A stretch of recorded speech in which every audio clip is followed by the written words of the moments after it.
ડિસ્પ્લેમર video સરસ મજાનો ભોળા દાદાનો કોમેડી છે તો આખો જોજો. જવાનું છે કોઈને કીધું નથી. હું એકલો મારા માણાને પાણે આવું. મારો માણા તૈયાર થાય છે. હમણાં તૈયાર થઈને આવે ને એટલે જાન લઈને જાવું છે. જા ભાઈ દાદા હું તૈયાર થઈ ગયો. હે તૈયાર થઈ ગયો? હા ઓ વાંધો નહીં. હવે તો કયો મારું વ્યવહાર ક્યાં કર્યું ઈ? ના રે ના ઈ નો ચાલો તો કોક વ્યવહાર નો તોડાવી નાખે. પણ હું કઈ થોડો મારું વ્યવહાર તોડાવી નાખું? મને તો કયો તને નથી ચાવું. તો પણ આપણે જાન લઈને કયા ગામ જવાનું ઈ તો કયો. ઈ તને નહીં કહું. યો બોલો મારી જાન લઈને જવાનું છે તોય મને ઈ નથી કહેતા કે મારું કયા ગામ વ્યવહાર કર્યું. પણ આપણે જાન લઈને જવાનું છે તને ખબર પડી જાય. આ ઈ હાસુ હા ભલા દાદા આજ તમારો વાત જોઈ લીધો હો. તમે કીધું તું અમથાની પેલા મારી જાન જડશો તો જાન જડી હો. તો હું બોલો બીજું ન બોલું. વતનો ઘટકો છું. આજ તમારો વાત જોયો. અમથાને તો લગન ની હજી 2 દિવસની વાર છે. તો હું એ ભલા દાદા આપણે જાન લઈને શેમાં જવાનું છે? એ મોટર માં જવાનું છે. જાન મોટર વાળાને મેં ફોન કર્યો છે હમણાં આવશે. હા તો જલ્દી મોટર આવે તો સારું.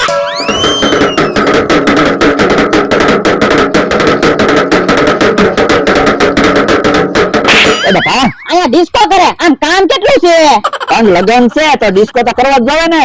તો પણ રસોઈ કારે બનાવશો અને કારે બધાને જમાડશો? પણ મમરાભાઈ બધી તૈયારી તો કરે છે. હવે તો કંકોત્રી લખે. હે મમરાભાઈ કંકોત્રી લખે? હા તમારા કામ જ એવા હોય. હાલો તો મમરાભાઈ પાસે જવી.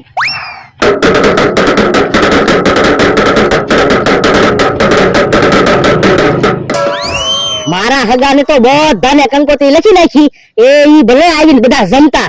હવે બકુલભાઈ ને કોને કંકોત્રી લખવાની છે ઈ કઈ મને ખબર નથી. યો બોલો હજી કંકોત્રી લખો? હા મને તો એમ હતું કે લગ્નના બીજા દિવસે કંકોત્રી છપાઈને આવશે. કેમ? તો હું લગ્નની 2 દિવસની વાર છે ને તમે અત્યારે કંકોત્રી લખો છો. ક્યારે કંકોત્રી બધાને મળશે? પણ બકુલભાઈ લગ્નનું ક્યાં કઈ નક્કી હતું? હોળા બધા વ્યવહાર તોડાવા ફરતા હતા.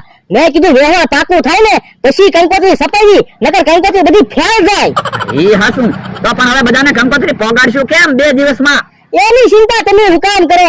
મોબાઈલમાં બધાને કંકોત્રી પકડી દેવી. 1 સેકન્ડમાં બધાને કંકોત્રી મળી જાય. ઈ હાસું હવે વાતો નથી કરવી. રસોઈની તૈયારી કરો.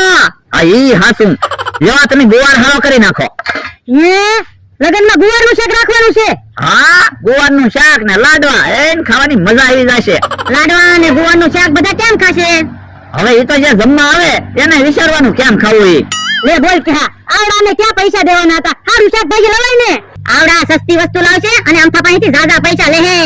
આ ઈ હસું વાતો નથી કરવી. મરસાણ ટમેટા ને બધું કાપવા માંડો. હાલો બકુડા આપણે ઘડી ડિસ્કો કરવી. હા ઈ હાસું હાલો ઘડી ડિસ્કો કરવી. લે બોલ કે હા ઈવડાને ડિસ્કો કરો અને આપણે બધું કામ કરવાનું. પણ આપણે વડીલ કહેવાય. ઈવડા એને કોઈ કાઈ નહીં કહે. કોક આપણને કહે. આ ઈ હાસું હાલ આપણે બધી વસ્તુ કાપી નાખવી.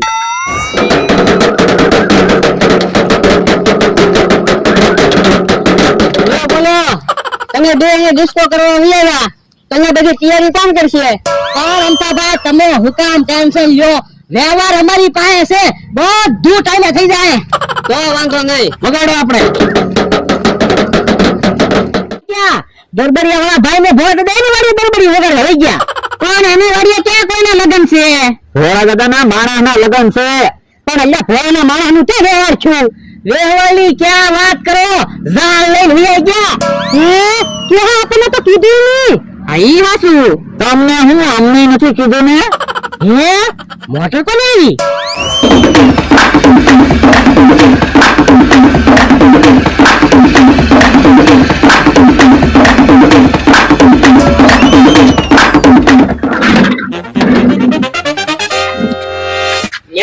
આપણી વાડી આવી ગઈ.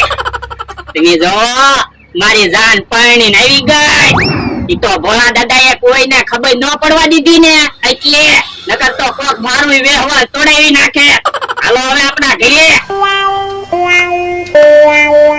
હે ઈ તો ભોળા દાદા માણસ ને ઈ છે. યો બોલો ઈ તો ઘડીકમાં પરણીને આવ્યા. હું બાજુના ગામમાં સમૂહ લગન હતા ને જાય છે.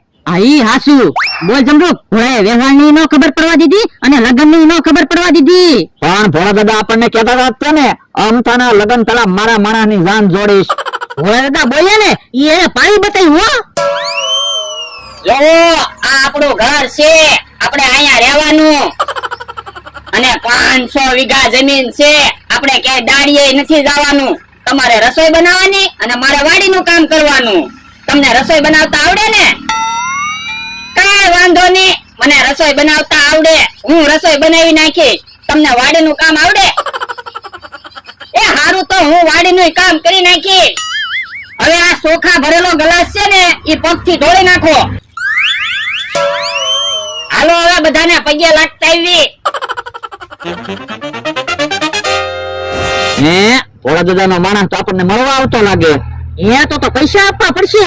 તો પણ આપણી પાસે અમથાભાઈ ના પૈસા પડ્યા જ છે ને 500 આપવી. આ ઈ હાસુ આપણે ક્યાં ઘરના પૈસા દેવા?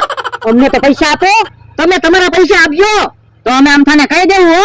આ કોને એને 500 રૂપિયા ઈ ભલે ને ભોળા દાદાના માણસ ને આપતા એ હારું.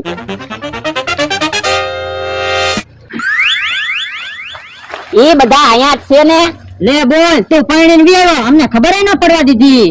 પણ મને ખબર નહોતી. મને આજ સવારમાં જ ખબર પડી કે આજ મારા લગ્ન છે. ભોળા દાદાએ તો અમને ન કીધું, પણ ત્યાંય ન કીધું. પણ બકુલભાઈ, મેં મારા ગામડે કોઈને નથી કીધું. લગ્ન તો ક્યાં તાત્કાલિક ગોઠવાના ને. તો હવે ઈ તો કે ક્યાં ગામ લગ્ન કર્યા? એ નો કહેવાય હો, ભોળા દાદાએ ના પડી. તો કોઈ વાંધો નહીં, અમે ભોળા દાદાને પૂછી લઈશું. પણ ભોળા દાદા તો હવે ઓલી વાડીએ રહેવાના છે. હવે તો મારા લગ્ન થઈ ગયા, હું દરજ્જાનું ટિફિન દઈ આવીશ. કાંઈ વાંધો નહીં, અમે ઓલી વાડીએ જઈને ભોળા દાદાને પૂછી લઈશું. તો ભોળા દાદા ભલે ને કે તો મને ક્યાં વાંધો છે, બાકી હું નહીં કહું. ન કેવું હોય તો ન કેતો, પણ બધાને મળી તો લે. એ હાસુ, આ કેહા કાકા ને જમરૂક કાકા છે, ઈ વડીલ કહેવાય, એને પગે લાગવાનું હોય. એ જમરૂક કાકા પગે લાગો. સુખી થાવ. એ કેહા કાકા તમને પગે લાગો. સુખી થાવ. મમરાભાઈ તમને મળી લો. યા બકુલભાઈ તમને મળી લો. આલે 500 રૂપિયા.